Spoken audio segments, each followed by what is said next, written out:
Françaises, Français, nous sommes aujourd'hui le 8 mai 2021 et je voudrais aborder avec vous un sujet d'actualité, rendu d'actualité par les décisions précipitées et successives d'Emmanuel Macron de supprimer l'ENA, de supprimer les corps d'inspection, de supprimer le corps des préfets et sous-préfets.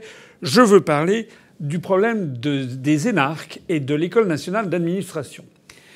Vous le savez, depuis 14 ans que j'ai créé l'UPR, j'ai fait un choix.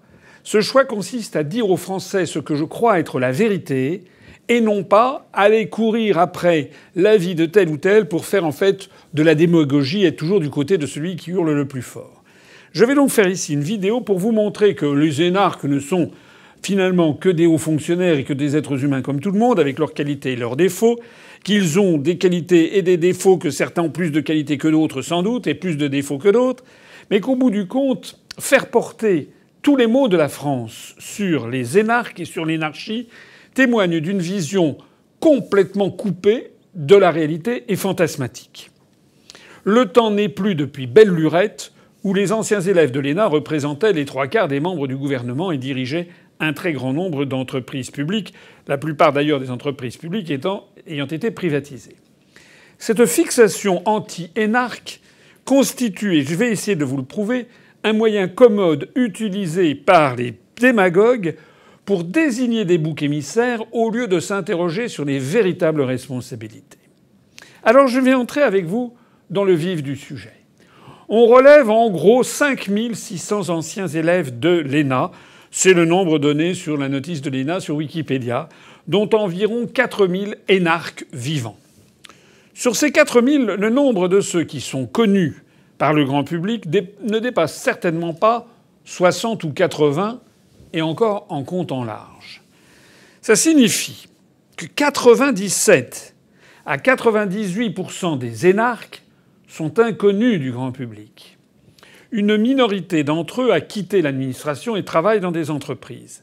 La majorité travaille dans tous les services de l'État, parfois dans des postes assez en vue. Préfet d'un département ou d'une région, ambassadeur, directeur d'administration centrale, conseiller d'État, inspecteur des finances. Mais bien plus souvent, la très grande majorité des anciens élèves de l'ENA travaillent dans des postes techniques plus ingrats et plus obscurs. Ils commencent, quand ils sortent au ministère des Finances, comme adjoints au chef de bureau. Ils deviennent ensuite chefs de bureau, puis sous-directeurs. Au Quai d'Orsay, ils vont commencer par devenir rédacteurs, etc.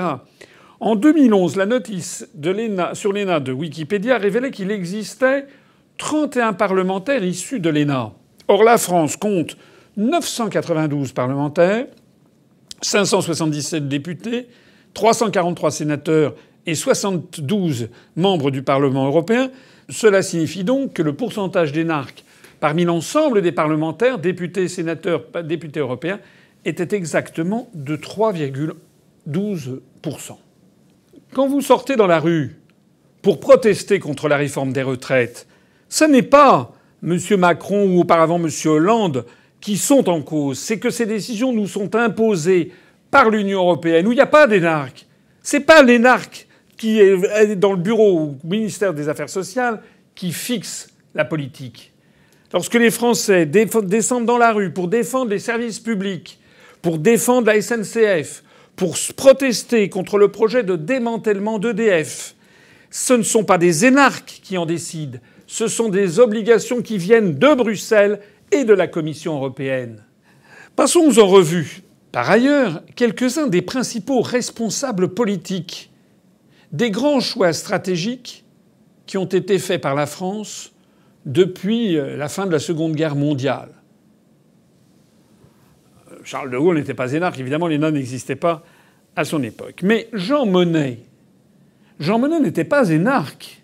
C'est pourtant lui qui est considéré comme l'un des principaux pères de l'Europe, qui a participé à cette construction, qui a volé la souveraineté au peuple français. Robert Schuman n'était pas énarque non plus. C'est pourtant lui qui est censé avoir conçu et rédigé la fameuse déclaration Schuman du 9 mai 1950 qui donne le coup d'envoi à la construction européenne. Comme j'ai déjà eu maintes fois l'occasion de l'expliquer, Cette déclaration, en fait, a été conçue à la demande du secrétaire d'État américain de l'époque, Dean Acheson, et il est désormais prouvé de façon irréfutable, depuis la déclassification des documents secret défense américains opérés à l'été 2000, que Robert Schuman était un agent d'influence des États-Unis. Georges Pompidou n'était pas énarque. C'est pourtant lui qui a décidé au sommet de La Haye de décembre 1969 de remettre en route le processus d'intégration européenne que Charles de Gaulle avait voulu arrêter et avait de facto interrompu avec la crise de la chaise vide de 1965-1966. Lors de ce sommet de 1969, à peine élu à l'Élysée, et alors que de Gaulle vivait encore, Georges Pompidou avait accepté le principe de faire entrer la Grande-Bretagne dans le marché commun, ce qui était l'objectif stratégique fondamental poursuivi par les États-Unis d'Amérique. Raymond Barre n'était pas énarque. C'est pourtant lui, ancien commissaire européen français à Bruxelles, qui a été nommé Premier ministre en 1976 par Valéry Giscard d'Estaing pour préparer les premières élections au Parlement européen de 1979 et pour faire avancer constamment la soumission de la France au principe d'une Europe intégrée. François Mitterrand n'était pas énarque. C'est pourtant le président de la République qui a négocié, signé puis fait ratifier par les Français le traité de Maastricht en septembre 1992. Au regard de l'histoire et de toute notre histoire contemporaine, c'est cet ancien avocat, Mitterrand, qui fut décoré de la Francisque par Philippe Pétain, qui porte la responsabilité numéro 1 d'avoir fait entrer la France dans le processus mortel d'une Europe fédérale avec une monnaie commune qui s'appelle l'euro. Roland Dumas n'est pas énarque. C'est pourtant lui qui a été le ministre français des Affaires étrangères qui a négocié puis signé ce traité de Maastricht. Jacques Delors n'est pas énarque. C'est pourtant lui qui a été et qui reste l'un des principaux inspirateurs de la construction européenne en France. Président de la Commission européenne de 1985 à 1995 pendant 10 ans, il a joué un rôle de tout premier plan dans la signature de l'acte unique de 1986, à partir duquel commencent les délocalisations et qui préfigure le traité de Maastricht de 1992. Pierre Bérégovoy, Premier ministre de Mitterrand, n'était pas énarque. C'est pourtant lui qui a procédé à la libéralisation générale des mouvements de capitaux lorsqu'il était ministre de l'économie et des finances, et lui qui a donné son aval aux aspects économiques, commerciaux, financiers et monétaires du traité de Maastricht. Toutes ces décisions, prises par tous ces non-énarques, ont été capitales pour l'histoire de France, et nous en payons de plus en plus les conséquences 20 ans, 30 ans après. Et plus près de nous, Nicolas Sarkozy, ancien président de la République, n'est pas énarque. C'est pourtant lui qui a été le principal responsable de la forfaiture du traité de Lisbonne, consistant à faire ratifier sous un autre nom et avec quelques modifications cosmétiques la Constitution européenne que 55% des Français ont rejetée par référendum le 29 mai 2005. François Fillon, ancien Premier ministre, n'est pas énarque. Il est co-responsable du traité de Lisbonne, de même que Bernard Kouchner, à l'époque ministre des Affaires étrangères, qui lui non plus n'est pas énarque. Par ailleurs, il est impossible de comprendre comment la France a basculé dans l'utopie européiste et le désastre qui en résulte actuellement si l'on oublie que de très très nombreux relais d'opinion ont monopolisé les médias pour mettre dans la tête des Français qu'il fallait absolument adopter l'euro, ratifier l'acte unique de 86, le traité de Maastricht de 92, le traité d'Amsterdam de 97 qui a transféré à l'Union européenne la gestion des flux migratoires, le traité de Nice de 2000 qui a acté la différenciation entre le nombre de représentants allemands au Parlement européen et le nombre de représentants français, sans compter la Constitution européenne de 2005 et le traité de Lisbonne de 2009.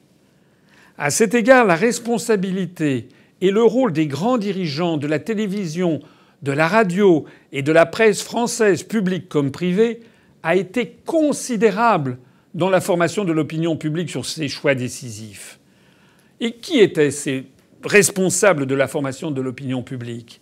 Francis Bouygues, président de Bouygues et propriétaire de TF1, et qui a fait campagne en 1992 pour Maastricht, il n'était pas énarque. Martin Bouygues, son fils, actuel propriétaire de TF1, n'est pas énarque. Et pourtant, il blackliste systématiquement les analyses qui sont les miennes. Jean-Luc Lagardère, dirigeant du groupe Lagardère, premier groupe français de médias en 1992, n'était pas énarque. Son fils, Arnaud Lagardère, actuel dirigeant du groupe Lagardère qui possède des quantités de médias, n'est pas énarque. Serge Dassault, propriétaire du Figaro et du Figaro Magazine, n'était pas énarque. Bernard Arnault, propriétaire du groupe Les Échos, n'est pas énarque. Pierre Jeantet, qui fut président du directoire de La Vie, Le Monde, les journaux Le Monde, La Vie catholique, Télérama, Malesherbes Publications, etc., n'est pas énarque. Claude Perdriel, président du groupe Perdriel, Le Nouvel Observateur, Science et Avenir, Challenge, etc., n'est pas énarque. Et à toutes ces personnalités, il faut encore ajouter tous les responsables syndicaux qui ont appelé à ratifier le traité de Maastricht et les traités ultérieurs, qui poussent les salariés, les ouvriers, les employés à se déclarer pro-européens et qui, dans l'écrasante majorité, les dirigeants syndicaux ne sont pas énarques. Il faut encore ajouter tous ces journalistes, chroniqueurs, rédacteurs en chef, responsables politiques ou intellectuels présumés qui interviennent et qui sont intervenus constamment depuis 3 ou 4 décennies dans tous les médias pour assurer aux Français qu'il n'y avait pas d'autre voie que de lier le sort de la France à une construction politique continentale et à une monnaie unique.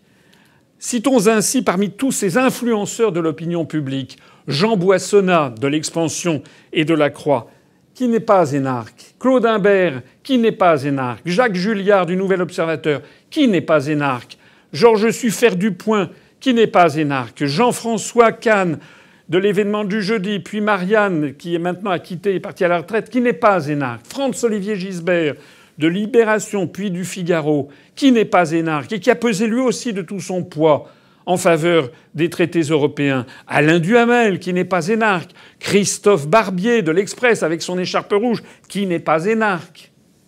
Et parmi les responsables politiques et autres intellectuels, je citerai en vrac Thierry Breton, ministre des Finances de 2005 à 2007, actuel commissaire européen, qui n'est pas énarque. Christine Lagarde, ministre des Finances de 2007 à 2011, puis à la tête du Fonds monétaire international, et qui est actuellement la directrice générale de la Banque centrale européenne, qui pèse de tout son poids sur le taux de change de l'euro, sur les politiques budgétaires de la France, elle n'est pas énarque. François Baroin, qui a été ministre des Finances de 2011 à 2012, qui maintenant est à la tête des maires de France, Monsieur Baroin, dont on parlait comme candidat à la présidentielle, n'est pas énarque. Jean-Marc Ayrault, Premier ministre de François Hollande, n'est pas énarque. Anne Hidalgo, maire de Paris, Parti socialiste, n'est pas énarque. Bernard-Henri Lévy, qui l'on voit un peu trop souvent dans les médias, n'est pas énarque. Daniel Cohn-Bendit n'est pas énarque. Marlène Schiappa n'est pas énarque. Christophe Castaner n'est pas énarque. Dominique Strauss-Kahn n'est pas énarque. Gérald Darmanin n'est pas énarque. Olivier Véran n'est pas énarque. Jean-François Delfrécy n'est pas énarque, etc., etc. En conclusion, c'est un rappel des faits que je viens de vous montrer. Ça prouve que l'idée selon laquelle la situation de la France actuelle résulterait d'une faute collective des énarques relève du mythe. D'ailleurs, la notion de faute collective doit toujours être regardée avec beaucoup de suspicion. Bien entendu, il y a des énarques, et non des moindres, qui sont totalement complices de l'actuelle manœuvre d'asservissement et de destruction de la France par construction européenne interposée. Tel est le cas, évidemment, d'Emmanuel Macron, ou d'Édouard Philippe, ou de Jean Castex.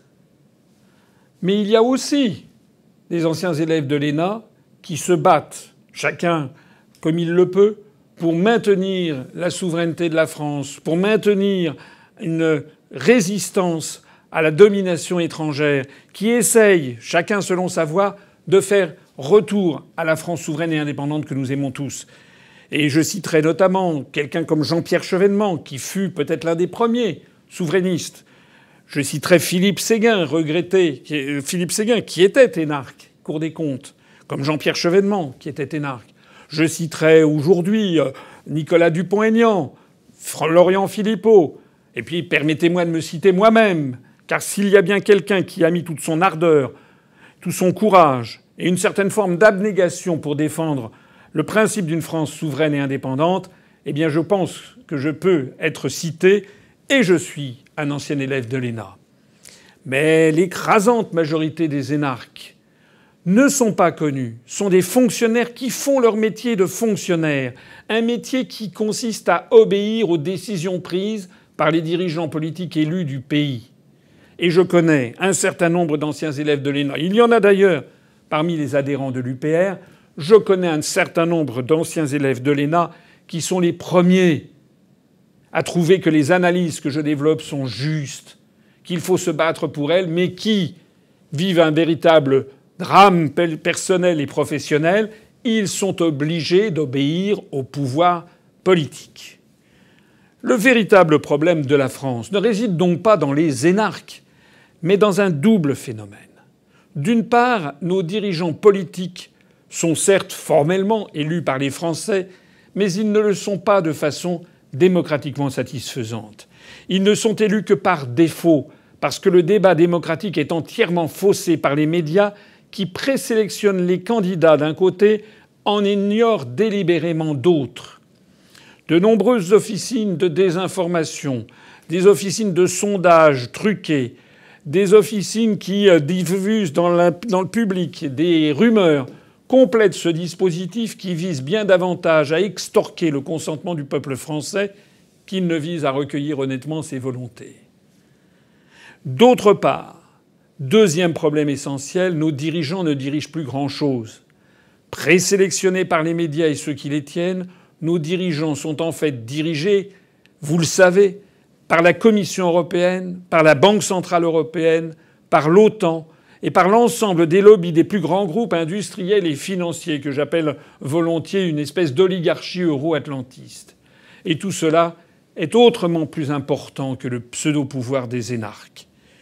En ces temps, vous avez vu que M. Macron essaye de dévier les critiques légitimes qui tombent sur sa gestion sur lui et essaye de faire échapper la construction européenne au feu roulant des critiques qu'elle mérite en essayant de dévier la colère des Français vers des fonctionnaires qui sont des énarques et dont le métier, l'honneur, la raison d'être sont d'obéir. Il s'agit de la politique classique du bouc émissaire. Et quand je dis ça, je ne dis pas que tous les énarques, évidemment, sont impeccables. Je dis simplement, Françaises, Français, ne tombez pas dans ce piège du bouc émissaire. Regardez au-dessus. Regardez les grandes institutions qui dirigent la France. Vive la République et vive la France.